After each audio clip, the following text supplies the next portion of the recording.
It is, frankly, a horrific concept, trapped in a tiny submarine far beneath the ocean surface with time and oxygen running out. For almost as long as it has lain on the ocean floor, the Titanic has aroused intrigue and fascination the world over. Resting as it does 3,500 meters below the surface of the Atlantic, the depths of its remains still conceals many of its secrets. And so it was in pursuit of exploring the sunken wreckage that a small submarine set off yesterday morning. But last night, around 400 miles off the Canadian coast, it went missing, with 5 people aboard, including a British man. Tonight, a desperate search and rescue operation is underway. It is a tiny vessel lost in a vast, vast ocean, hundreds of miles from land.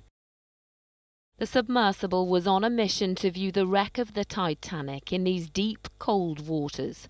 The desperate mission now is to find it.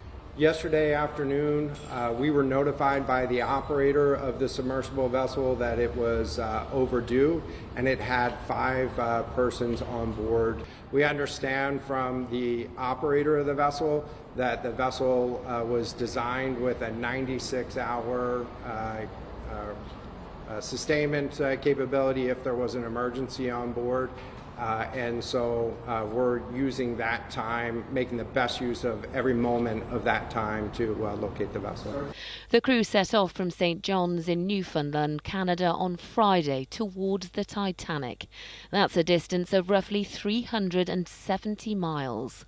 The wreck lies 12,500 feet down, and a full dive to it takes 8 hours. It is 32 hours now since the submersive left the surface.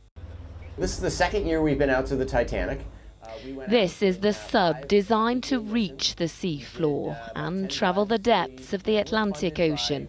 We have our control screen here. On this trip, it was carrying 5 people. I've always liked extremes of possibility. Among them was the British billionaire Hamish Harding. This is him before a previous adventure, an exploration of the Mariana Trench. It's the challenge of going somewhere that practically nobody else has gone to.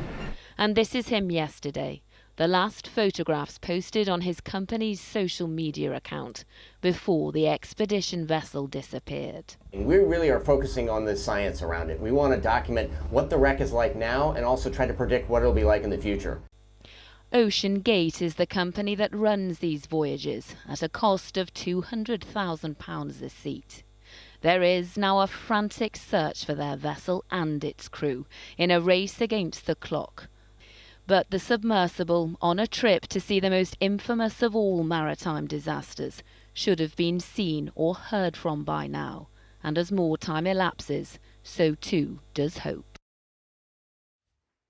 And Lucy is here to talk about all this. Lucy, this is a horrific story, a horrific concept, really. What's the latest tonight? Well, Tom, as you imagine, this search is frantic and it is extensive. In the last 30 minutes, we've heard from the coastguards in the States, and they've said that they are using sonar equipment that can look as far down as 13,000 feet. The company, OceanGate, have told us that they are exploring and mobilising all options to bring the crew back safely. Their entire focus is on the crew members and their families. It is, of course, not clear yet why this vessel lost contact with the surface. There's speculation it may have got tangled in the wreckage of the Titanic. There may have been a catastrophic failure on board. Nothing is sure just yet. But what we do know for a fact that on board there is a supply of oxygen that can last from between 70 to 96 hours. We are not quite at that limit yet, but we are dangerously close.